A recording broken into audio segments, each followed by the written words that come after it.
বাংলাদেশ ভারত দ্বিপাক্ষিক সম্পর্ক নতুন উচ্চতায় পৌঁছার ঘোষণার রেশ কাটতে না কাটতেই দেখা যাচ্ছে বিপরীত চিত্র।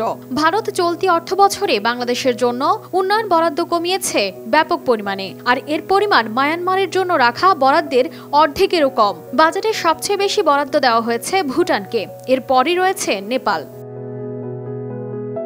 চলতি সপ্তাহে প্রতিবেশী দেশগুলোর জন্য 2024-25 অর্থ বছরের উন্নয়ন বাজেট ঘোষণা করেছে ভারত। নরেন্দ্র মোদীর নেতৃত্বে বিজেপি জোট নির্বাচনে জিতে নতুন সরকার গঠনের পর এটি ছিল প্রথম বাজেট। উন্নয়ন বাজেটে মোদী প্রশাসন বাংলাদেশের জন্য বরাদ্দ রেখেছে 120 কোটি রুপি, যা গত অর্থ বছরের তুলনায় 80 কোটি রুপি বা 40% কম। ভারতের মিনিস্ট্রি অব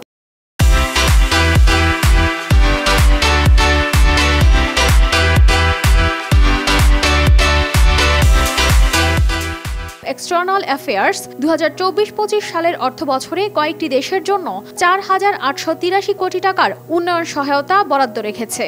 এতে এবার সবচেয়ে বেশি বরাদ্দ পাচ্ছে ভুটান। এর পরিমাণ 2,068 কোটি 56 লাখ রুপি, যদিও তা গত অর্থবছরের 400 কোটি রুপির চেয়ে কম।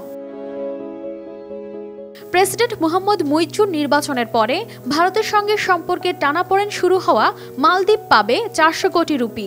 ভারতের উন্নয়ন সহায়তার বড় সুবিধাভোগী দেশ নেপাল। এ দেশটির জন্য 700 কোটি রুপি বরাদ্দ করা হয়েছে। এটি আগের অর্থ বছরের 550 কোটি রুপির চেয়ে 150 কোটি রুপি বেশি।